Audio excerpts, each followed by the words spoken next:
자, 여러분 교재 317쪽이 되어 있습니다. 자, 46번 문제 되겠죠. 부동산 관리에 대한 설명으로 잘못된 것은, 자, 부동산 관리의 필요성이 되는 것은 도시화 과정의 산물이죠. 자, 그래서 여러분이 관리의 필요성은 도시화 형상이죠. 자, 도시로 인구가 집중됨에 따라 점점 토지에 대한 수요가 증가해서 지가가 상승합니다. 그래서 단독주택이 아파트 같은 공동주택으로 변화함에 따라 우리는 전문적인 부동산 관리의 필요성이 나타나고, 건축 기술이 발달로 인해서 건물이 고층화되고, 건물이 고층화됨에 따라 대량의 임차인이 발생하죠. 따라서 부재 소유자의 요구의 증대로 인해서 관리의 필요성이 나타납니다. 자, 건물의 기술적 관리는 위생, 보존, 설비, 보안 관리가 있죠. 자, 이 복합 개념이라고 합니다. 복합 개념. 자, 복합 개념에 따라 부동산 관리는 종합적인 접근이 필요해요. 자, 여기에는 이 기술적 관리, 그리고 경제적 관리, 법률적 관리로 나눠볼 수 있습니다. 자, 이때 이 기술적 관리에 있어서 토지 건물인데, 이 건물의 지금 기술적 관리가 1번 지문에 나오고 있습니다. 2번, 3번 경제적 관리란 투자에 대한 수익률을 극대화하는 것을 말하고, 계약 관리는 법률적 관리에 속하죠. 그래서 임대차, 우리가 예약이나 계약상에 있어서의 관리, 계약상에 있어서의 관리는 법률적 측면에서의 관리입니다. 자가관리에서 혼합관리로 가는 과도기적 관리가 위탁관리 방식 하니까 틀렸죠. 우리가 관리 주체에 따르는, 자, 관리 주체에 따르는 관리 방식에는 자가관리,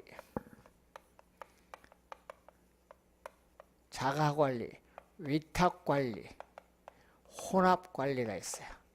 이때 이 혼합관리가 자가관리에서 위탁관리로 이행되는 과정에 나타나는 과도기적 관리가 혼합관리야. 그래서 5번 지문 틀린 지문이 되겠죠. 자, 5번 지문 그래서 틀린 지문이 되겠습니다. 자, 47번 다음 설명에 모두 해당하는 부동산 관리 방식은 부동산의 소유자, 이 소유자의 의사 능력 및 지휘 통제력이 우리가 발휘된다. 업무의 기밀 유지에 유리하다. 첫 번째, 두 번째는 장점. 업무 행위의 안일화, 무사, 안일주의를 초래하기 쉽고, 우리가 관리 전문가가 아닌 경우는 전문성이 낮은 경향. 밑에 두 개는 단점이죠.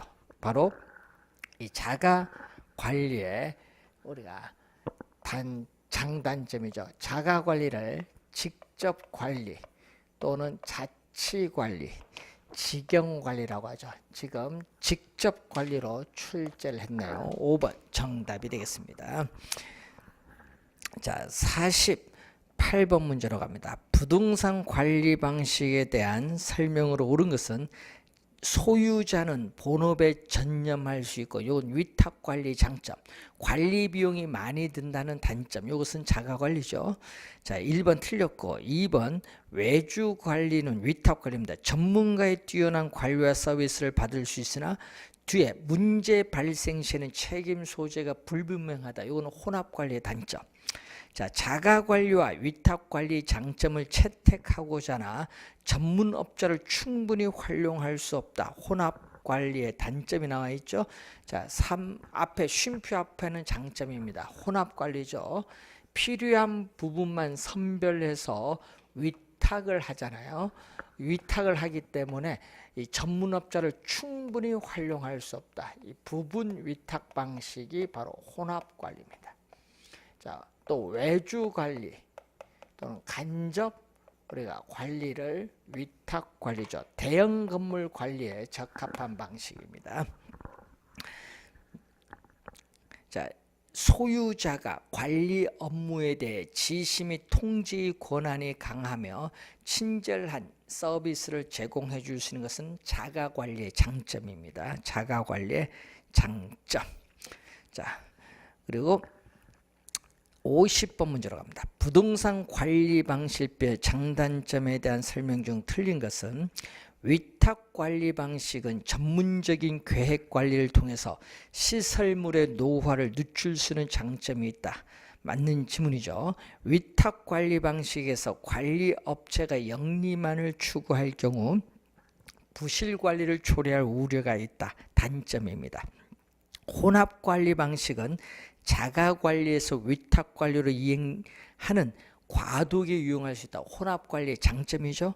혼합 관리 방식은 필요한 부분만 선별 위탁하기 때문에 관리 책임 소재가 분명하다는 장점. 틀렸죠. 4번 정답인데, 자, 여러분 관리상의 운영이 잘못되면은 책임 소재가 불분명하다는 단점이 있습니다. 4번 정답. 자가 관리 방식은 관리하는 각 부분을 종합적으로 운영할 수 있을 뿐만 아니라 기밀 유지에도 유리하다는 그러한 내용이 되겠습니다. 자, 그래서 4번이 정답이 되겠죠. 자, 52번 문제로 갑니다. 부동산 관리에 관한 설명으로 틀린 것은 위탁 관리 방식은 건물 관리의 전문성을 통하여 노후화의 최소화 및 효율적 관리가 가능하여 대형 건물 관리에 유용하다. 1번은 장점이 되겠습니다. 2번 토지의 경계를 확인하기 위한 경계 측량을 실시하는 등의 관리는 기술적 측면에 관련된 이 토지의 기술적 관리를 얘기합니다. 부동산 관리는 법, 제도, 경영, 경제, 기술적 측면이 있어서 설비 등의 기술적 측면과 경제, 경영을 포함한 종합적인 접근이 요구된다. 맞는 지문이죠. 자치관리는 자가관리입니다. 관리 요원이 관리 사무, 업무에 안일해지기 쉽고 관리의 전문성이 결여될 수 있는 단점이 있죠.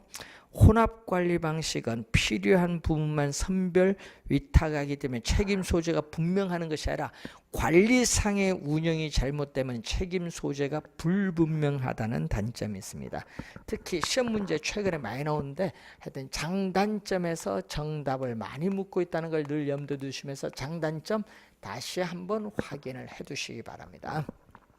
자, 전문가적인 영역에 따라서 시설 관리 그리고 자산 관리로 이렇게 나눠 볼 수 있죠. 전문가적 영역에 따라서. 자, 그 53번 문제 보시면은 다음의 업무를 수행하는 부동산 관리의 유형은 포트폴리오 관리, 투자 리스크 위험 관리, 매입 매각 관리, 재투자, 재개발, 리모델링 결정. 이것은 자산 관리의 내용입니다.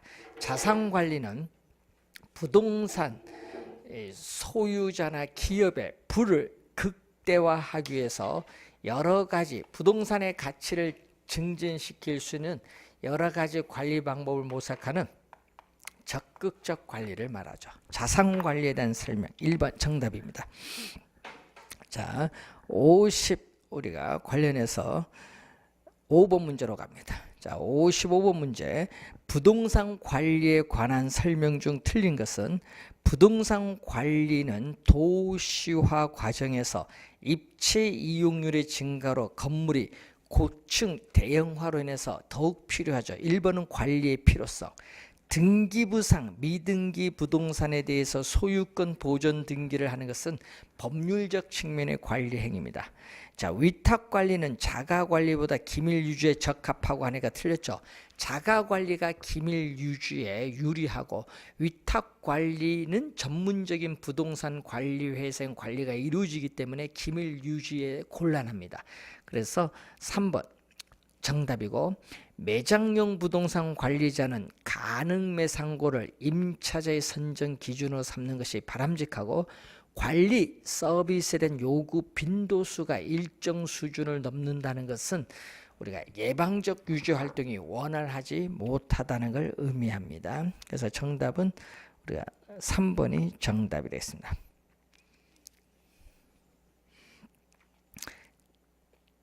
56번 문제로 갑니다. 부동산 관리에 관한 설명으로 틀린 것은 법률적 측면의 부동산 관리는 부동산의 유용성을 보호하기 위해서 법률상의 제반 여러 가지 조치를 취해 줌으로써 법적인 보장을 확보하려는 것을 말하죠.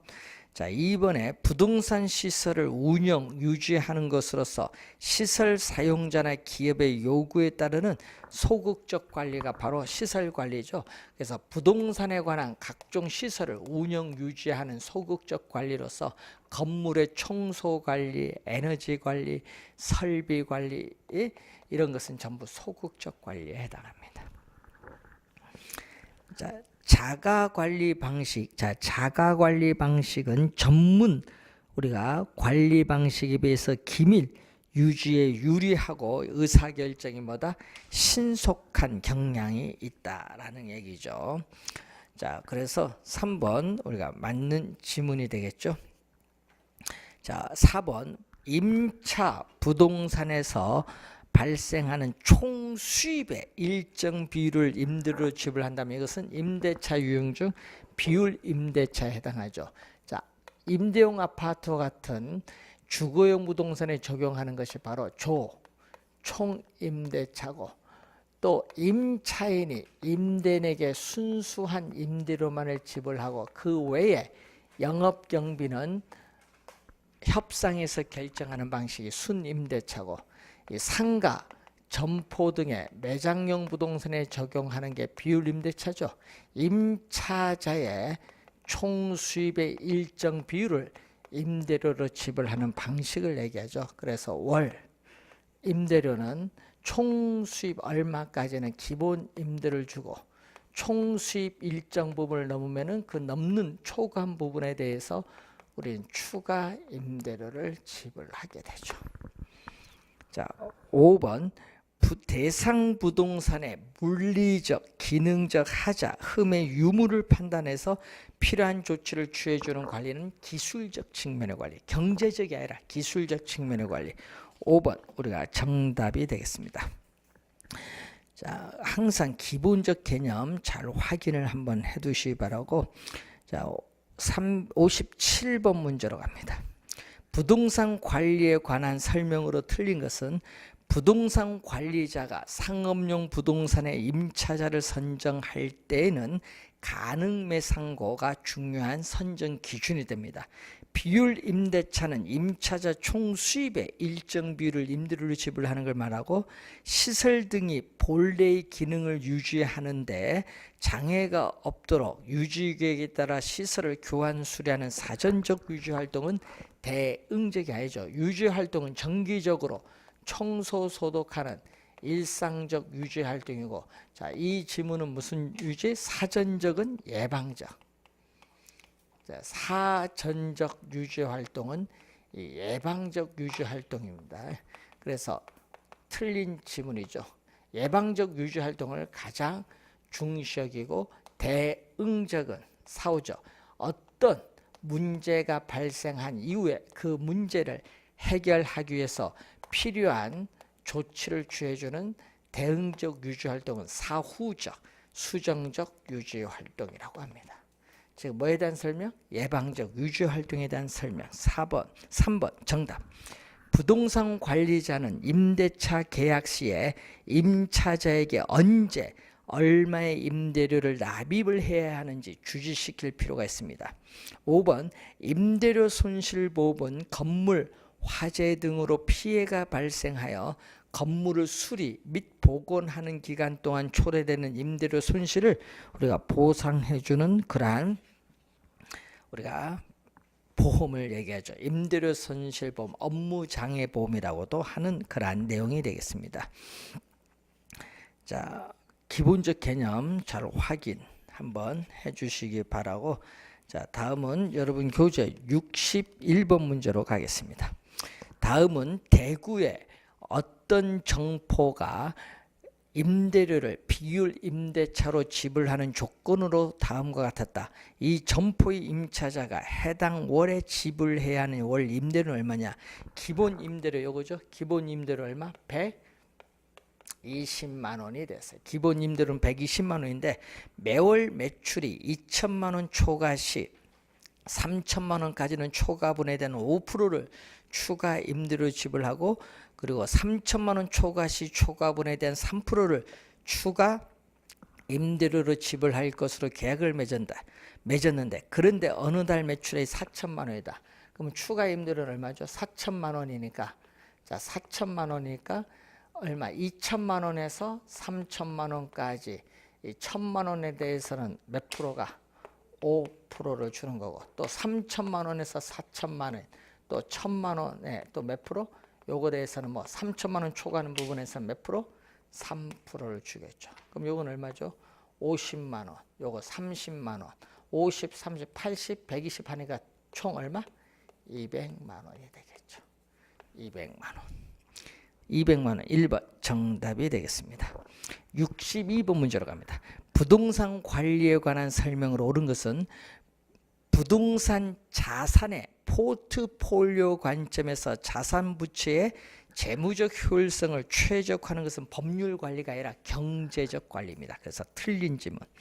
부동산 관리에서 유질한 외부적인 관리 행위로 부동산의 외형 형태를 변화시키면서 여기 틀렸죠? 변화시키지 않으면서 양호한 상태를 지속시키는 행위를 유지입니다. 변화시키면서, 이 지문이 틀린 지문이죠. 자, 3번 건물 관리인 경우 라이프 사이클 코스트 LCC라고 하는데, 이 생애 주기 비용 분석을 통해서 초기 투자 비용과 관리 유지 비용의 비율을 조절함으로써 보유 기간 동안에 효과적으로 건물의 총 비용을 관리할 수 있다. 3번 정답입니다. 시설 관리는 시장 및 지역 경제 분석, 경쟁 요인 및 수요 분석 등이 주요 업무. 요게 바뀌었죠. 시설이 아니라 자산 관리고, 건물의 설비, 기계 운영 및 보수 유지 관리 업무는 요게 시설 관리 바뀌었습니다. 자, 63번 문제로 갑니다. 건물의 내용 연수와 생애 주기 및 관리 방식에 대한 설명으로 틀린 것은 건물과 부지와의 부적응, 설계의 불량, 설비 불량, 건물의 외관 디자인 낙후는 기능적 감가죠. 자, 기능적으로 효용이 감소함에 따르는 부동산 가치 손실을 나타내는 기능적 감가니까, 기능적 감가는 기능적 내용 연수에 영향을 미칩니다. 기능적 내용 연수는 기능적으로 유효한 기간입니다. 인근 지역의 변화, 인근 환경과 건물의 부적합, 또 당해 지역 건축물의 시장에서 매매 임대될 가능성, 시장성의 감퇴는 경제적 감가입니다. 그럼 경제적 감가는 경제적 내용 인수에 영향을 미치는 요인.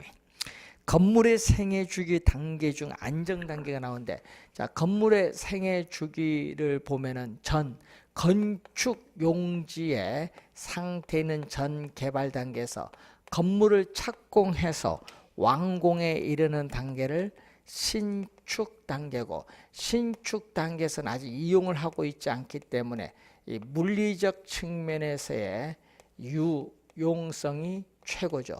그러면 이 단계를 지나서부터는 사용을 하기 때문에 유용성이나 가격은 감퇴하기 시작하죠.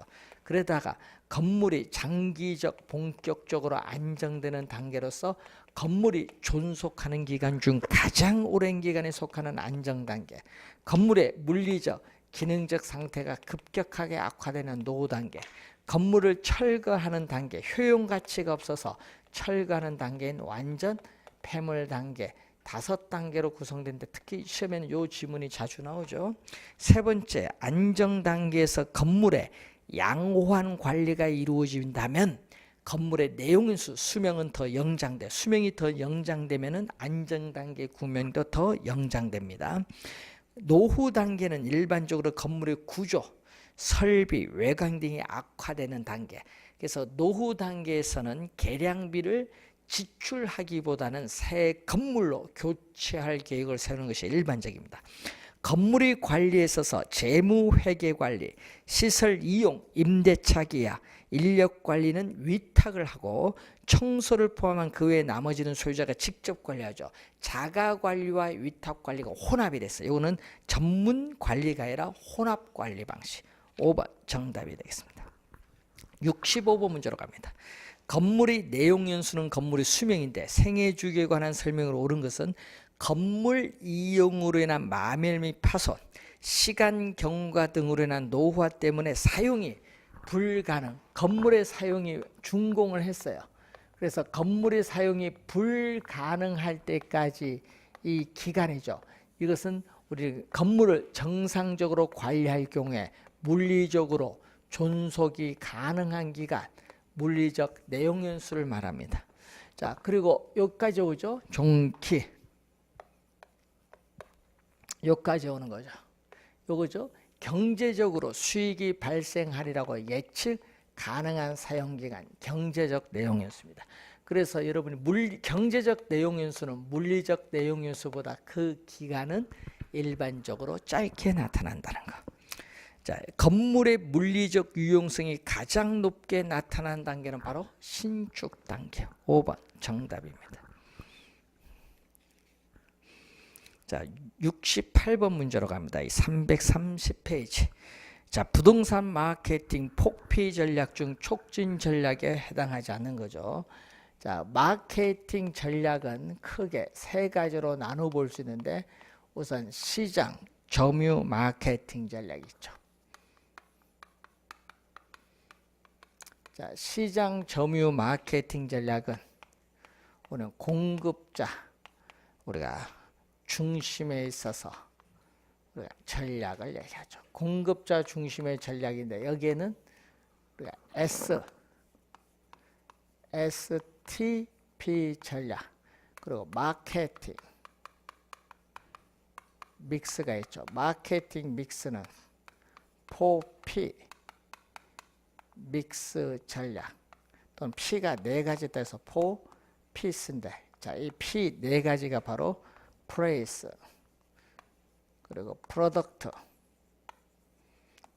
그리고 프라이스 프로모션.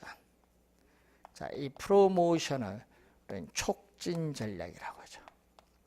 자, 이 촉진 전략에는 광고, 뉴스 신문 기사를 통해서 알리는 홍보, 보험 설계서처럼 쌍방향 커뮤니케이션을 통해서 설득을 통해서 판매하는 인적 판매, 경품 제공해주는 판매, 촉진 있습니다.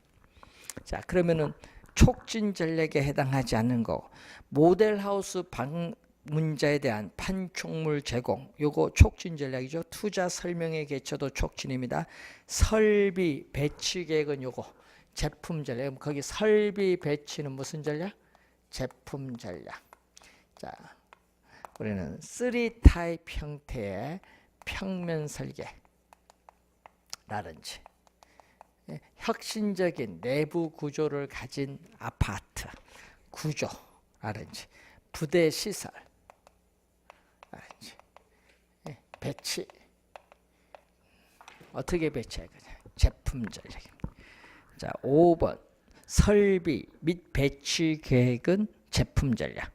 자, 69번 제품 전략에 해당하지 않는 것은 단지 내에 자연 친화적인 실개천 설치하는 것. 요거는 뭐다? 자연 친화적인 실개천을 설치하는 것은 여러분 작년에 또 출제했어요. 제품 전략 맞고 거주자 라이프 스타일을 반영한 평면 설계, 보안 설비 디지털화, 지상 주차장의 지하화. 근데 제품의 광고 홍보는 촉진 전략. 5번 정답입니다. 70번 유통 경로 전략에 해당하지 않은 것. 이미지형 광고와 설득형 광고. 요거 촉진 전략이고 분양 대행사를 효과적으로 활용하는 방안. 부동산 중개업자 주택 금융기관을 효과적으로 이용하는 방안이라든지 부동산 개발회사가 직접 분양하는 방법. 2, 3, 4, 5는 유통 경로 전략인데 작년에는 중개업소를 효과적으로 이용하는 방안에 대해서 출제를 했었죠. 자, 그리고 71번 촉진 전략에 해당하지 않는 것. 광고 그리고 판촉물 제공, 투자 설명의 개체는 다 관련돼 있죠. 그리고 단지 내 보안 카메라 CCTV를 설치하는 것은 제품 전략, 설비 배치 계획과 관련돼 있습니다. 5번 정답. 자, 77번 포피 전략 연결 옳은 것. 아파트 단지 내에 자연 친화적인 실개천을 설치하는 것은 제품 전략. 부동산 중개업소를 적극 활용하는 것은 유통 경로 전략. 시장 분석을 통한 적정 분양가를 책정하는 것은 가격 전략. 주택 청약자 대상으로 경품 추첨을 통해서 TV와 같은 가전제품을 제공하는 것은 촉진 전략이 되겠죠. 그래서 4번 정답이 되겠습니다.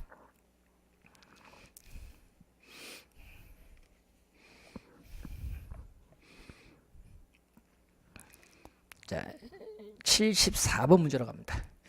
가장 거래가 많은 것은 부동산 마케팅이란 소비자들이 당해 부동산에 대해 원하는 속성을 종합적으로 반영하여 개발 공급함으로써 수익을 극대화하는 과정 개념이 나와 있고, 이 부동산인 경우에는 구매자 주도의 시장으로부터 판매자 주도의 시장으로의 환경 변화에 따라 중요성이 강조. 이게 틀렸는데 과거에는 판매자,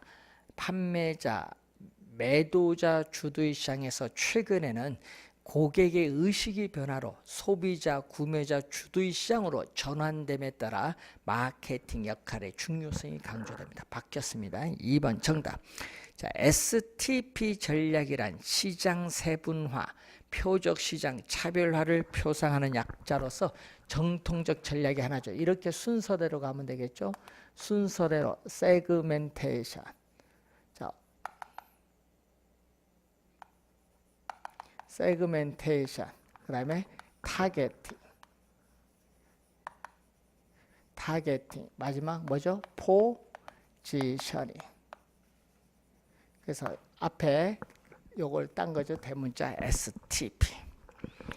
자, 4번. 고객 점유 마케팅 전략은 아이다의 원리로 표현되는 소비자 구매 의사 결정 과정을 감안하여 수립하죠. 자, 고객 점유 마케팅 전략. 자, 시장 점유는 공급자고 요거는 고객 점유니까 소비자 행동 이론 차원이죠. 자, 고객 점유 마케팅 전략은 말 그대로 소비자 행동 이론 차원. 소비자 행동 이론 차원에서 심적 측면을 중시하는 전략이에요. 여기에 뭐가 나온다? 아이다의 원리가 나오죠. 아이다인데 앞에 A는 attention, 주의, 주목을 끌어서 interest, 관심, 흥미를 불러일으킨 다음 desire, 욕망을 불러일으켜서 이 욕망을 액션, 행동으로 나타나는 구매 의사 결정의 단계를 나타냅니다. 5번 관계 마케팅 전략. 자, 관계 마케팅 전략은 브랜드와 관련이 있습니다. 브랜드 상표와 연관됐죠. 현대, 힐스테이트, 삼성, 레미안 이런 얘기죠. 개념을 또 많이 출제합니다. 올해도 중요한 그러한 내용이 되겠습니다. 자, 75번 올바르지 않은 것. 시장 점유 마케팅 전략이란 공급자 전략 차원으로서 표적 시장을 선점하거나 틈새 시장을 점유하는 기법이다. STP 전략과 포피 믹스 전략이 포함되어 있습니다. 자, 그리고 그 3번에 시장 세분화 전략이란 수요자 집단을 인구, 경제학적인 특성에 따라 세분하고 세분화된 시장에 따른 상품 판매 지향점을 명백히 하는 단계가 요거죠. 첫 번째 이게 시장 세분화 전략. 이게 나와 있죠. 두 번째 4번 지문 보면은 세분화된 시장에서 대상 상품의 가망, 잠재 수요 집단을 우리는 확인을 하고 표적 시장에 적합한 신상품을 기획하는 단계가 요거 타겟팅. 표적 시장을 우리는 선정하는 전략을 얘기하겠죠. 자, 그럼 2번에 동일한 표적 시장을 갖는 경쟁자에 대한 경쟁 우위 전략, 가격이나 품질 면에서 우위 전략을 수립하고 가망 수요 집단에 대하여 제품의 우수성, 적합성을 홍보하는 이 단계를 뭐라고 하죠? 차별화 전략. 자, 특히 요거 시험 지문에 포지셔닝을 차별화 전략입니다. 자, 5번 생산자와 소비자 간의 장기적 지속적 관계를 중시하는 전략을 우리는 관계 마케팅 전략. 5번 정답. 고객 점유 마케팅 전략이 아니라 관계 마케팅 전략입니다. 자, 틀린 지문이 되겠죠. 자, 79번 문제로 갑니다. 자, 79번 부동산 마케팅 전략에 관한 설명으로 틀린 것은 포피에 의한 마케팅 믹스의 구성 요소는 프로덕트, 플레이스, 프로모션, 프라이스 네 가지 요소로 구성되어 있습니다. 맞고 다른 아파트와 차별화되도록 혁신적인 내부 구조로 설계된 아파트는 제품 전략의 예입니다. 표적 시장은 세분화된 시장 중 가장 좋은 시장 기회를 제공해 줄 수 있는 특화된 시장을 표적 시장 개념입니다. 자, 고객 행동 변수 및 고객 특성 변수에 따라 시장을 나누는 거. 여러분 시장을 나누어서 몇 개의 세분된 시장으로 구분한 거. 시장을 나누는 건요. 요거야. 시장 세분화 전략. 유통 경로 전략이 아니라 시장 세분화 전략. 하여튼 시장을 나눈다 생각하면 돼요. 자, 그리고 목표 시장에서 고객의 욕구를 파악을 하여 경쟁 제품과 차별성을 가지도록 제품 컨셉, 개념을 정하고 소비자의 지각 속에 상품의 위치를 적절히 정하는 전략을 차별화 전략, 포지셔닝이죠. 자, 80번 문제로 갑니다. 부동산 마케팅에 관한 설명으로 오는 것은 소비자의 가족 구성, 대가족이냐 핵가족이냐. 요즘 뭐야 혼자 사는 사람 많죠. 그래서 혼술, 혼밥 뭐 이런 용어로 나오대요. 소비자 구매 행동에 영향을 많이 미쳐요. 그러다 보니까 요즘 폭발적으로 성장하는 업체가 바로 우리 편의점이에요. 예? 이게 의식이 바뀌고 있다는 얘기죠. 분양 대행사를 이용하는 것은 유통 경로 전략, 가격 전략이 아닙니다. 틀렸고 부동산 마케팅에서는 경쟁하며 판매하는 상품이 없는 것이 있습니다. 있기 때문에 경쟁사를 마케팅 참여자라 볼 수 없는 것이 아니라 있다. 틀린 질문. 자, 아이다의 원리에 기반을 두면서 소비자의 욕구를 파악하여 마케팅 효과를 극대화하는 전략. 아이다의 원리가 나오면 뭐죠? 고객 점유 마케팅 전략. 자, 마케팅 믹스는 부동산 공급자가 목표로 하는 표적 시장에서 원하는 목적을 달성하기 위해서 요것을 결합하는 거죠. 뭐 요 네 가지 P를 결합하는데 거기에 뭐가 들어갔다? 차별화, 포지션이 들어가면 안 돼. 뭐가 들어가야 돼? 가격. 뭐가 더 가격, 촉진, 프로모션이 들어가겠죠. 프로모션이 여기 빠졌네. 프로모션. 그래서 5번 틀린 지문입니다. 1번 정답이죠. 자, 81번 문제로 갑니다. 마케팅에 관한 설명으로 틀린 것은 셀링 포인트는 중개사법에 나오죠. 이 상품으로서 부동산이 가지고 있는 여러 가지 특징 중 구매자의 욕망을 만족시켜주는 특징을 우리는 셀링 포인트라고 합니다. 자, 공급자 중심의 마케팅 전략으로 표적 시장을 선점하거나 틈새 시장을 점유하는 전략은 요거 뭐죠? 시장 점유 마케팅 전략 개념. 2번 정답. 고객 점유가 아닙니다. 관계 마케팅 전략에서는 공급자와 소비자의 관계를 일회적인 아닌 상호, 지속적, 장기적 관계로 유지하는 전략입니다. STP의 전략은 시장 세분화, 표적 시장 선정, 포지셔닝, 차별화로 구성되고 있죠. 아이다는 주의, 관심, 욕망, 행동의 구매 의사 결정 과정의 단계가 있습니다. 자, 82번 마케팅 전략에 관한 설명으로 틀린 것은 마케팅 믹스의 가격 관리에서 위치, 뭐 방위, 뭐 남향이냐 뭐 이런 매칭이냐 지역 등에 따라 다른 가격으로 판매하는 정책, 이거를 신축 가격 정책, 시가 정책이 아니라 신축 가격 정책. 1번 정답. 시장 세분화는 상품 계획이나 광고 등 여러 판매 촉진 활동을 전개하기 위해서 소비자를 몇 개의 다른 집단, 군집으로 하는 거. 하여튼 소비자를 여러 개의 집단으로 나누면은 시장 세분화 전략. 부동산 마케팅 믹스 전략은 포피로 구성하죠. 포피, P 네 가지 맞습니다. 마케팅 믹스는 기업이 목표로 하는 표적 시장에 도달하기 위해서 이용하는 이렇게 여러 가지 마케팅 요소를 결합하는 걸 말하는데, 이때 포피는 통제가 뭐다? 가능한 요소. 통제 가능한 요소다. 포피는 통제 가능한 요소다. 자, 마케팅 믹스에서 촉진 관리, 프로모션은 판매 유인은 요거죠. 판매 촉진, 또 직접적인 인적 판매 등이 있으면 이러한 요소를 혼합하여 전략을 구사하는 것이 바람직하다, 이런 얘기죠.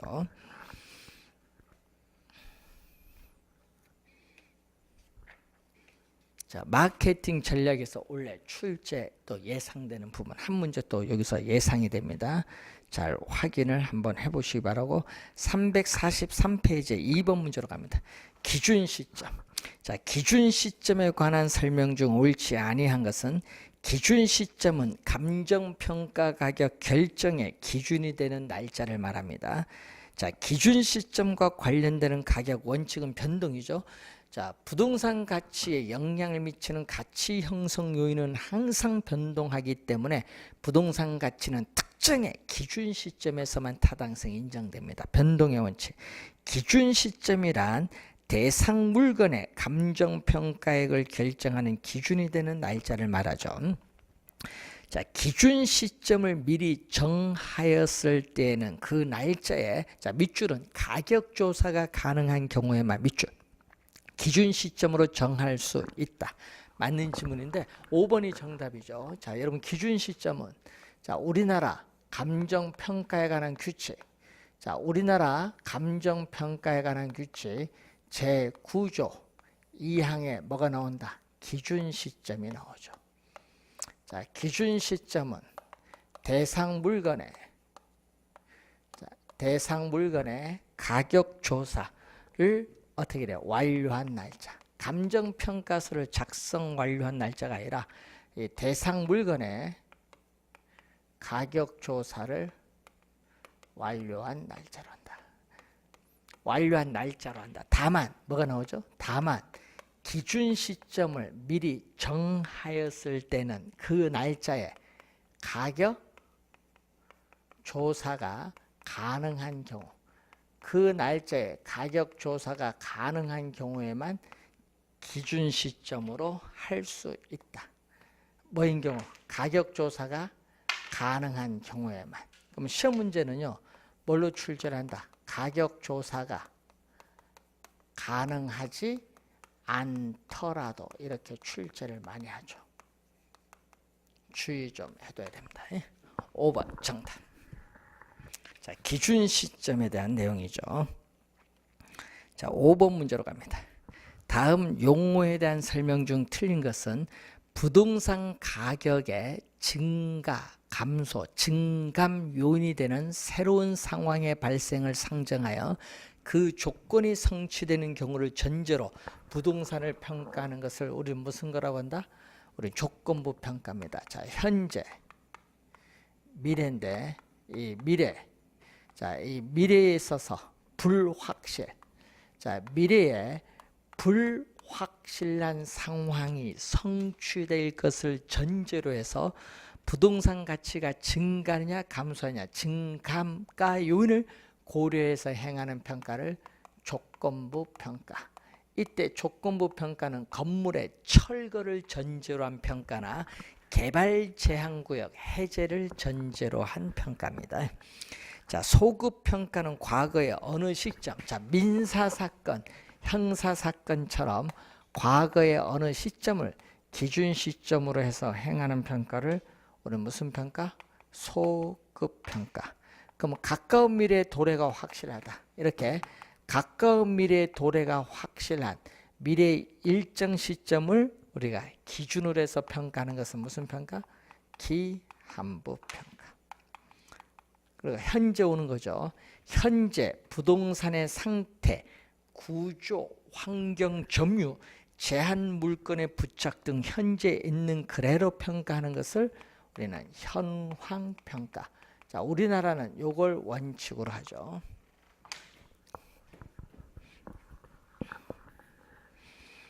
자, 3번 일괄평가란 둘 이상의 물건이 일체로 거래되거나 대상 물건 상호 간 용도상 불가분의 관계가 있는 경우에 일괄하여 평가하죠.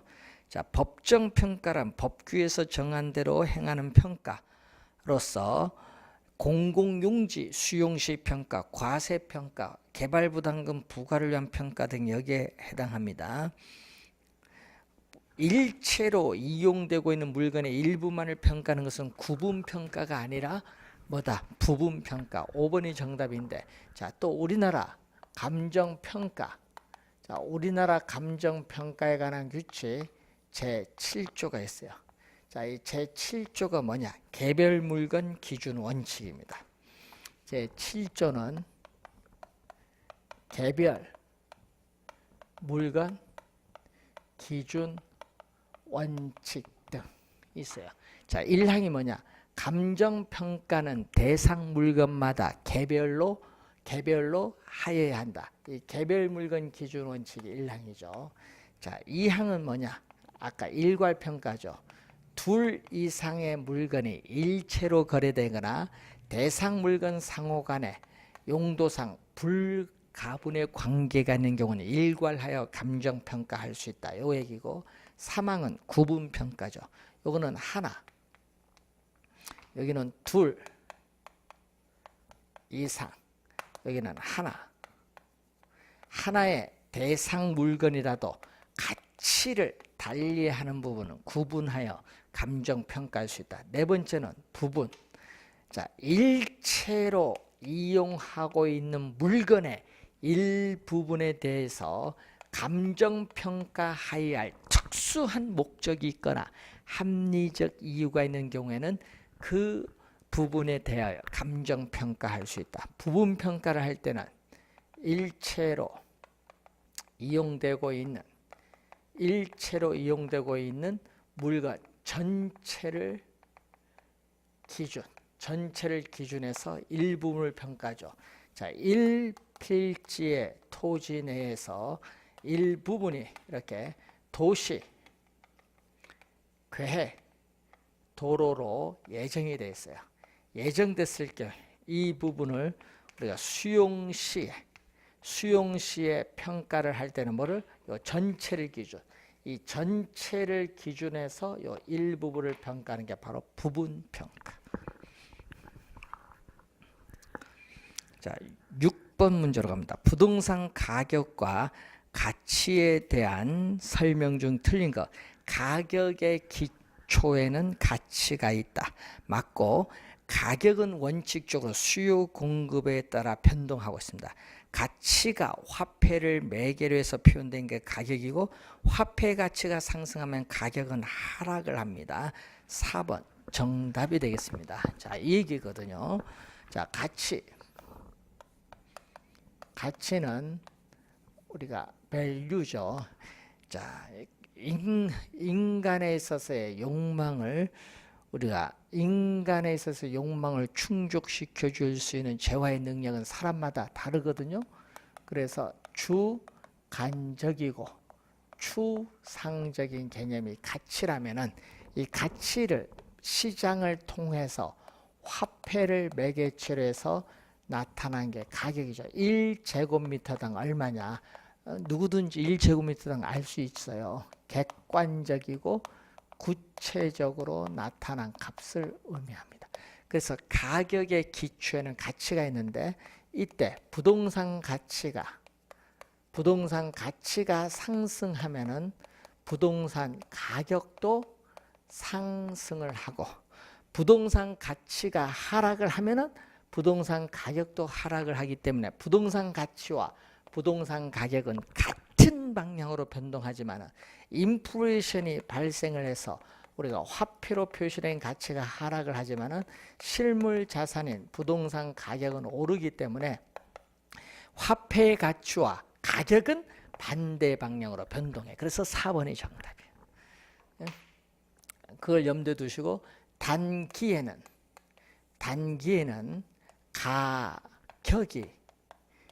가격이 가치로부터 괴리가 돼.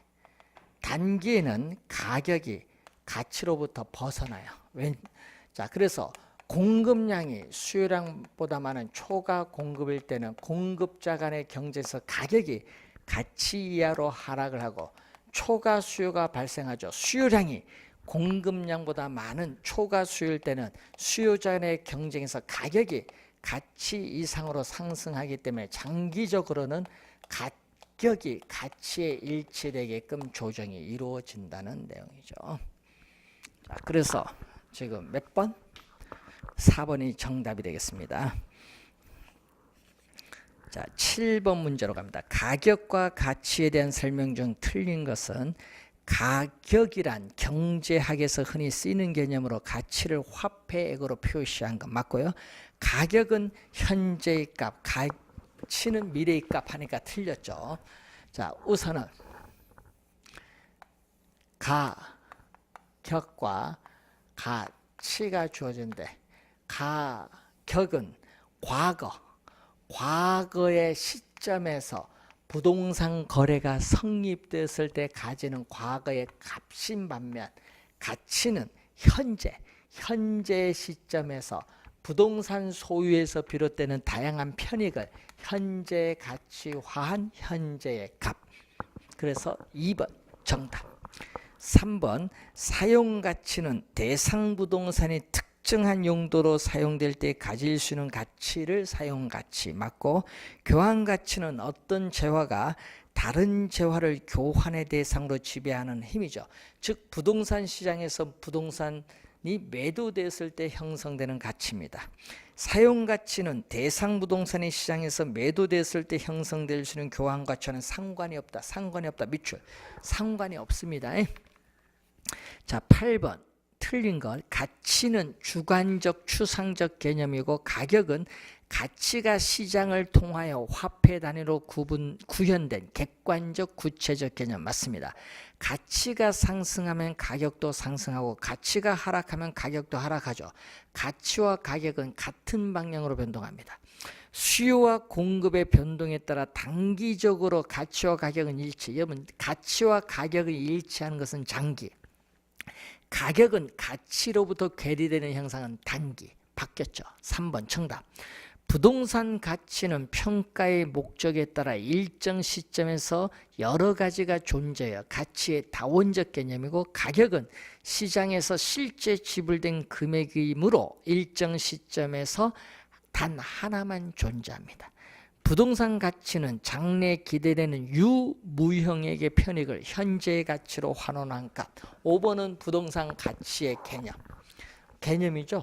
자, 가격은 부동산 시장에서 부동산 거래가 성립됐을 때 교환의 대가로서 실제로 지불한 금액이 가격이에요. 그래서 여러분, 현재 아파트의 시장 가치가 5억인데 급매물로 4억에 매각하면은 어떻게 돼요?